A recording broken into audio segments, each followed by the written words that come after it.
양과 목자라는 제목으로 말씀의 은혜를 나누고자 합니다. 우리가 한번 새겨볼 말씀은요 5절인데요 제가 읽도록 하겠습니다. 타인의 음성은 알지 못하는 고로 타인을 따르지 아니하고 도리어 도망하느니라. 우리가 이 말씀을 새기면서 오늘 주시는 말씀을 함께 은혜로 받길 원합니다. 독일의 옛날에는 어땠는지 제가 사정은 잘 모르지만 지금 현재로 봤을 땐 독일은 되게 담벼락이 낮지요. 가정집이나 이렇게 보면 거의 담벼락이 없다고 봐도 무방할 정도로 그냥 울타리만 조금 있는 정도예요. 한국에서는 어릴 적에 웬만해선 키를 훌쩍 넘는 담벼락이 있었어요. 이렇게 남의 집 마당이 어떻게 생겼는지 보지 못할 정도였죠. 게다가 그 담벼락 꼭대기에는 유리 조각을 깨트려서 거기에 이렇게 박아놨거든요. 시멘트를 같이 이렇게 해놨죠. 왜냐하면 월담에서 도둑질하는 거를 막기 위해서 담을 넘지 못하게 그런 장치를 해놨습니다. 요즘은 도둑들이 별로 없죠. 소매치기는 있는지 모르겠지만 도둑질, 강도질이 아니어도 다른 사람들의 돈을 뺏어갈 수 있는 방법이 요즘은 워낙 다양해졌기 때문에 그렇게 직접적으로 만나는 도둑은 발견하기가 쉽지 않습니다. 저희도 어릴 때만 해도 제 기억엔 저녁에 이렇게 집에 왔는데 이제 집이 다 이제 가구 이런 데 다 꺼내져 있고 그랬던 기억이 있어요.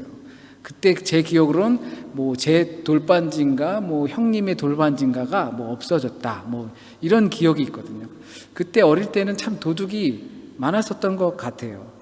요즘은 아파트라서 넘을 벽도 없고 게다가 CCTV가 곳곳에 거의 있어가지고 도둑질을 하기가 어렵죠. 독일은 이 담벼락 대신 이 창문이 키핑이 되죠.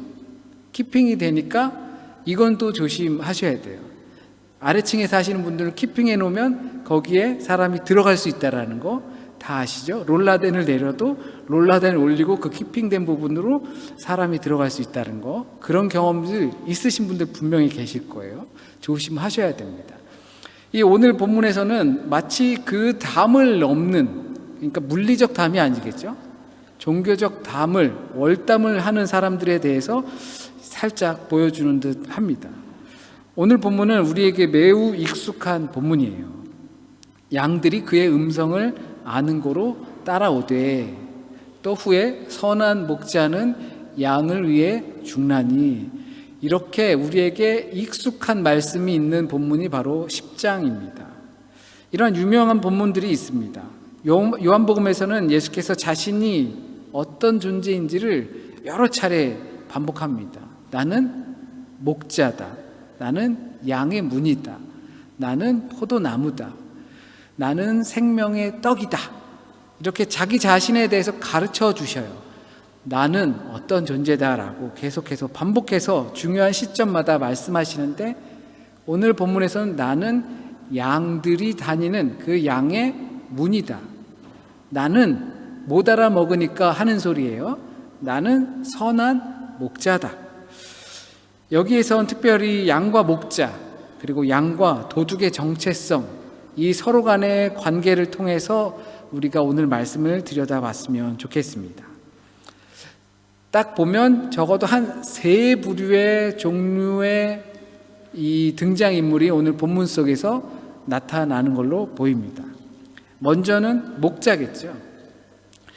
강도는 담을 넘지만 목자는 문을 통해서 들어갑니다.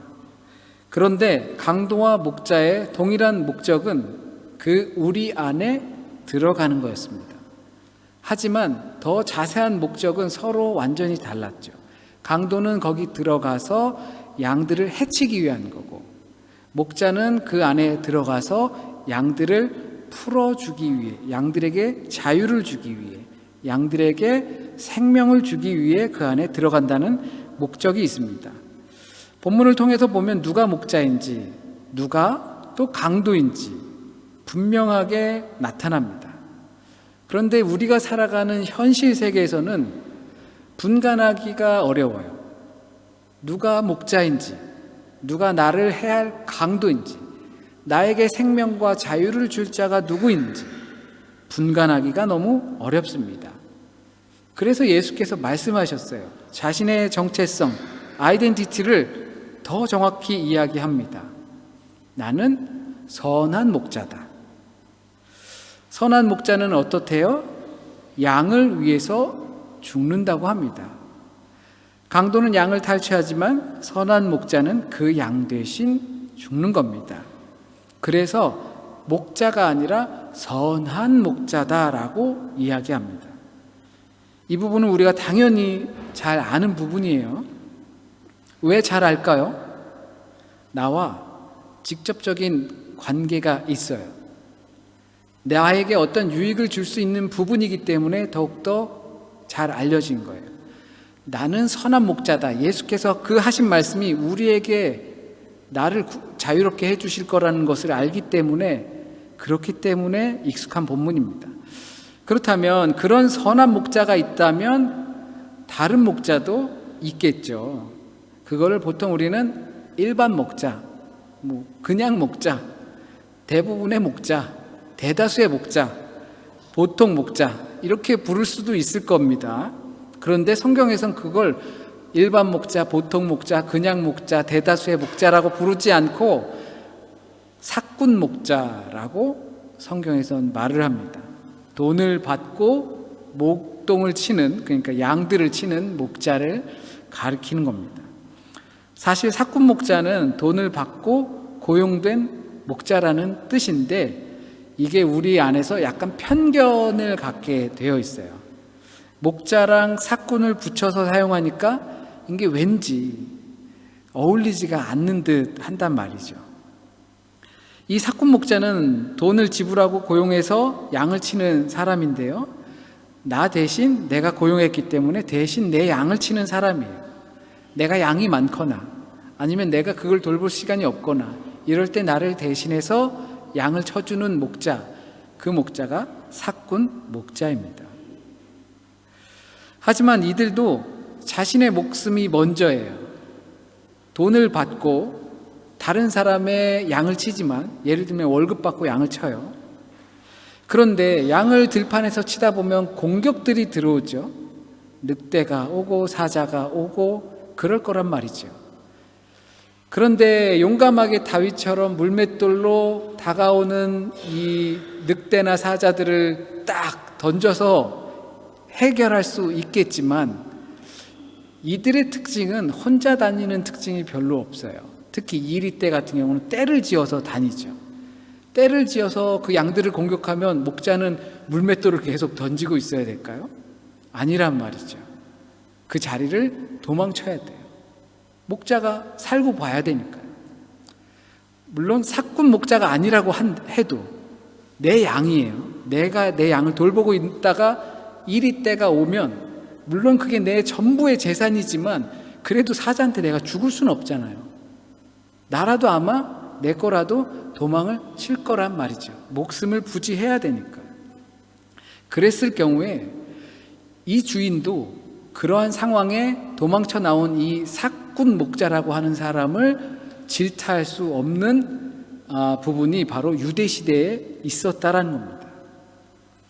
그런데 삭군 목자 왜 안 어울리는 걸까요? 우리 생각에 그렇게 정당한 일을 하고 급여를 받으면서 하는 목자를 그냥 삭군 목자인데 왜 안 어울리냐? 목자랑 목사를 동일시하기 때문이에요. 그리고 오랜 시간 우리 사회 속에선 선비님들에 대한 인식이 그대로 있어요. 유교적 사상에서 선비는 돈을 따라다니는 게 아니라 자신의 명예를 따라서 가는 거죠. 그래서 무슨 파다 계속 서로들 갈라져 가지고 다툼이 많잖아요. 명예를 더 중시 여기는 그런 이미지 때문에 목자라고 한다면 그것을 목사로 동일시하고 돈을 밝혀서는 안 된다, 이런 식으로 우리에게 이미지가 있는 겁니다. 그래서 현대판 목자라고 할 수 있는 목사는 돈을 밝혀서는 안 되고 소명을 따라서, 생계가 아니다, 소명을 따라서 움직여야 한다라는 이미지가 우리에게 있는 겁니다. 이렇게 생각하는 경향이 있는 거죠. 그래서 목사들은 돈을 따라서 어디 조금 더 준다고 하면 임지를 이동하거나 그러면 안 된다, 이런 사고가 있을 수 있는 거예요. 이런 사고가 다 오해로부터 나온 거죠. 그런데 독일만 하더라도 독일 그 교회 안에, 교회는 나오지 않더라도 밑글 리더가 많이 형성이 되어 있으면 그분을, 거기를 관장하는 목사님은 월급이 상당하죠. 들으면 아마 놀라실 정도로 월급을 많이 받는 분들도 계십니다. 그러니까 제가 더 못 있겠습니다, 이렇게는 더 목회를 못 하겠어요, 저는 다른 데 좀 가야겠습니다 라고 해도 여러분들이 저에게 뭐라고 하시면 안 돼요. 그렇죠? 뭐라고 하시면 안 돼요. 이게 애매하죠. 우리가 생각하고 있는 거랑 오해하고 있는 게 분명히 공존하는데 어떻게 생각해야 되는 게 맞는가, 혼돈이 되실 겁니다. 일반 목자는 다 사꾼 목자입니다. 그리고 정말 내 소중한 양이라고 한들 내가 먼저 살고 봐야지, 내 생명에 위협이 있으면 양을 버릴 수밖에 없는 거예요. 그래서 예수께서 말씀하신 거예요. 나는 일반 목자가 아니라 특별한 목자다. 나는 선한 목자다. 선한 목자는 그 양을 대신해서 죽을 수 있는 목자다 라고 하는 거죠. 여기에서 그 목자가 목사들이 되면 안 돼요. 교계를 이끄는 대표자들이 되면 안 돼요. 그리고 그렇게 이끄는 사람들도 이 목자처럼 하려고 그러면 안 돼요. 이게 목사들을 향한 우상화 작업과 같은 거예요. 어떤 희생과 헌신이 뛰어난 지도자들도 예수 그리스도의 그 선한 목자상을 넘어갈 수 없는 거거든요. 이게 목사들을 우상화로 만드는 큰 오해입니다. 하지만 이보다 더 중요한 것은 양이에요.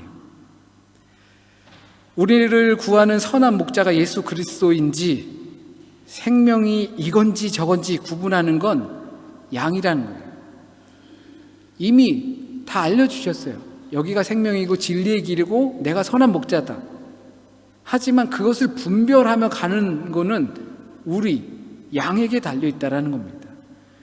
아무리 선한 목자라고 해도 양이 따르지 않으면 아무 소용이 없어요. 예수 그리스도가 아무리 우리를 구원한다 하더라도 내가 그 믿음의 길로 가지 않으면 나랑 아무런 상관이 없는 거예요. 그래서 양은 주인의 음성을 안다고 합니다. 양이 원래 눈이 안 좋다고 하죠. 그래서 양들은 그 앞에 있는 양의 엉덩이만 보면서 따라간다고 합니다. 그러다가 순간 잘못하면 엉뚱한 곳으로 가 있는 거죠. 그래서 가시던 물에도 가 있는 거고 광야 외진 길에도 가 있는 거고 하는 겁니다. 그래서 주님께서 한 마리 잃어버린 양을 찾으러 가게 되는 거예요. 눈이 어둡기 때문에. 그래서 우리는 다 양 같아서 그릇 행하여 각기 제 길로 갔거늘 여호와께서는 우리의 무리의 죄악을 그에게 담당시키셨도다 라고 하는 이 이사야의 예언을 우리가 볼 수 있는 겁니다. 눈이 어두운 대신 양은 귀가 밝다고 합니다. 그래서 그 부르심을 따라서 나선다는 거예요. 여기서 중요한 것은, 하지만 5절 말씀처럼 타인이 부르면 안 가요. 양이 귀가 밝지만 주인이 부르는 음성에만 따라가요. 우리가 거기에 집중을 하거든요. 주님의 부르심을 따라서 가야지. 당연하죠. 그러나 타인이 부르면 안 가야 돼요. 근데 타인이 불러도 간다는 데 문제가 있는 거죠. 5절 말씀이 핵심의 말씀이라고 저는 생각을 해요. 타인이 부르면 귀도 뜨지도 않고 고개도 들지 말고 가지 말아야 돼요. 이거는 뭐냐면 주인의 음성과 타인의 음성을 확실히 구분할 수 있다라는 거거든요. 양은 이 성경에 자주 등장합니다. 여러 모양으로 등장합니다. 오늘 예수께서 비유로 말씀하신 것처럼 양들은 위험에 노출되어 있기 때문에 목자의 보호가 필요합니다. 그러려면 누가 자기의 목자인지 구분할 수 있어야 돼요. 당시에 그 목자들이 그 양을 자기의 목소리에 길들이는 방법이 있다고 합니다. 애기 양이 태어났잖아요. 그러면 그때부터 얘가 다 내 말을 듣거나 뭐 이것도 아니고, 남의 집에서 한 뭐 1년 된 양을 사왔어요. 돈이 생겨서. 그러면 얘가 내 목소리를 못 알아들 거 아니에요. 저 주인이 와서 야 따라와 그러면 갈 거 아니에요. 양은 그 목자를 음성을 듣고 가니까. 그러면 안 되잖아요. 그래서 그 양들이 주인의 음성에 길들여지게 하는 방법이 있다고 합니다. 뭐 대단한 건 아니에요. 들어보니까 별로 대단한 건 아니더라고요. 굶기는 거예요. 양을 계속 굶긴대요. 며칠이고 굶긴대요. 그리고 아사 직전이 되면 자기가 말하면서 자기의 이름을, 그 양의 이름을 부르면서 음식을 준다는 거예요. 그것도 많이도 안 주고 조금만 살짝 준대요. 그러면 살 정도만. 그러기를 한 달, 두 달을 한대요. 그러고 나서 부르면 목자의 음성을 듣고 고개를 빠딱 들고 온다라는 거예요. 이리 와! 그러면 이리 온다라는 거예요. 유튜브에서도 이와 관련된 영상을 보시면 저기 양무리들이 있는데 어떤 사람들이 막 불러요. 뭐 여러 사람들이 막 불러요. 그런데 진짜 그 주인이 거기서 저는 못 알아듣는 말이지만 그 나라 말로 따따따따 이렇게 하니까 그 양들이 한두 마리씩 이렇게 고개를 똑똑 듣더니 이렇게 막 이렇게 하더니 오라고 하니까 막 무리 지어서 오더라고요. 그렇게 길들여진다는 겁니다. 이 주인의 음성을 구분하지 못하면 각기 제 길로 가서 죄악에 빠지는 겁니다. 이게 우리라고 다를까요? 저기에 생명이 있다고, 이렇게 사는 것이 유익하다고 믿고 가는 그곳에 선한 목자이신 예수 그리스도의 음성을 따라간 것인지 우리는 잘 모를 때가 있어요. 예수 그리스도의 말씀을 중심으로 살아가고 계신가요? 이건 우리의 인생에 있어서 배고프고 굶주림을 통해서라도 주님의 음성인지를 확인하는 과정이 꼭 필요하다는 겁니다.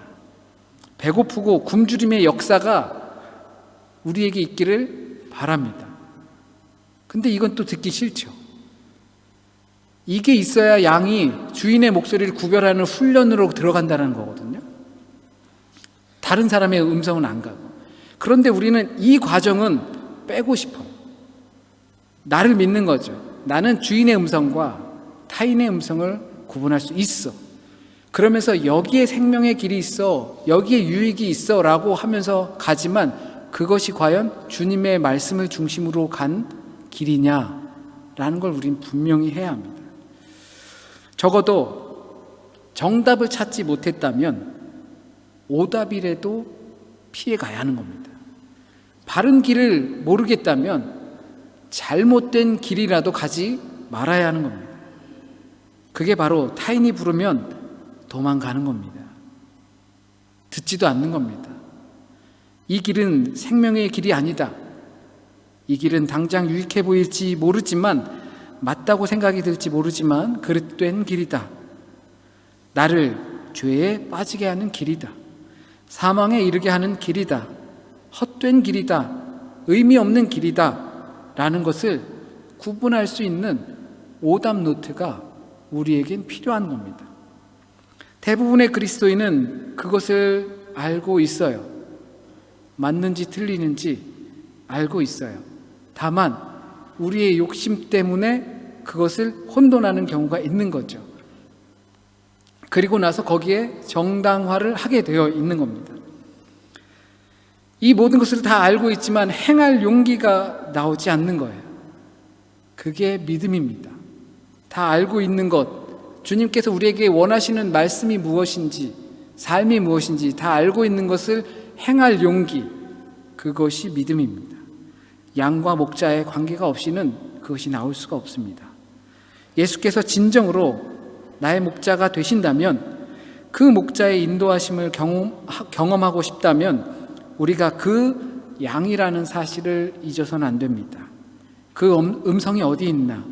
진리를 찾아 헤매는 일에서 벗어나서 진리이신 예수 그리스도의 음성이 어디서 들리는가? 뭐라고 말씀하시는가? 내 일을 하다가도 그 음성이 들리면 그리로 가야 하는 양인 겁니다. 그래야 주님이 나의 목자가 되시는 것이고 우리가 그분의 양이 되는 것입니다. 행할 용기가, 행할 믿음이 없을 때 우리의 노트에 오답 노트를 작성해 보십시오. 주님께서 말씀하신 것, 나에게 감동을 주신 것, 내가 어떻게 살길 바라는 것, 그것들을 기록하십시오. 그리고서 거기서 결과들도 기록하십시오. 그래서 이것은 오답이었는지 정답이었는지 내 삶을 통해서 하나님께 고할 수 있기를 진심으로 바랍니다. 기도드리겠습니다. 우리는 다 양 같아서 제 길로 갔습니다. 거기가 사망의 길인지 생명의 길인지 분간하지 못하며 일단은 내게 유익이 되니 그것이 나에게 맞는 길이다 생각하며 갔습니다. 그리하여 우리 주님 예수 그리스도께 그 모든 것을 담당하게 하신 하나님의 사랑을 만났습니다. 그 모든 사실을 우리가 다 알고 그리고 우리에게 맡겨주신 임무들을 또 다 알고 우리가 어떻게 살기를 희망하고 바라시는 그것들을 다 아는 우리가 그 주님 음성 잘 구분하여 헛된 것들에 귀를 쏠리지 않고 참된 것에 그 길을 찾아 우리가 오답의 삶이 아닌 정답의 삶으로 갈 수 있도록 하나님 인도하여 주실 것을 믿고 또한 소원합니다. 한 주간의 삶도 주님께 맡깁니다. 주님 인도하여 주실 것을 믿습니다. 매 순간 우리에게 알려주시고 우리가 주님 의지할 때마다 새로운 힘을 부어주실 것을 믿습니다. 새 힘 얻어서 한 주간 새 역사를 써내려가는 귀한 주님과의 만남의 시간이 있는 한 주간이 될 수 있도록 인도하여 주세요. 지금 혹시라도 잘못 전해진 말씀 있으면 우리 기억과 생각 속에서 싹 지워주시고 온전히 주님의 뜻에 합당한 말씀, 우리가 오늘 들어야 할 말씀, 우리가 듣고 깨달아야 할 말씀만 우리 안에 남게 해주시고 뿌리 내리고 열매 맺도록 주여 인도하소서. 혹시라도 건강의 문제로 또는 마음의 문제로 또는 미래의 문제로 계획과 또한 염려로 인하여서 내가 가야 할 바를 정확하게 가지 못하고 근심 가운데 있는 우리 교우들이 있다면 주님께서 그 두 손 꼭 붙잡고 인도하는 경험과 회복해 하시는 주님의 경험과 또 치유케 하시는 그 주님의 경험이 있는 한 주간이 되게 하여 주실 것을 믿으며 모든 말씀 우리 주님 예수 그리스도의 이름으로 기도드립니다. 아멘.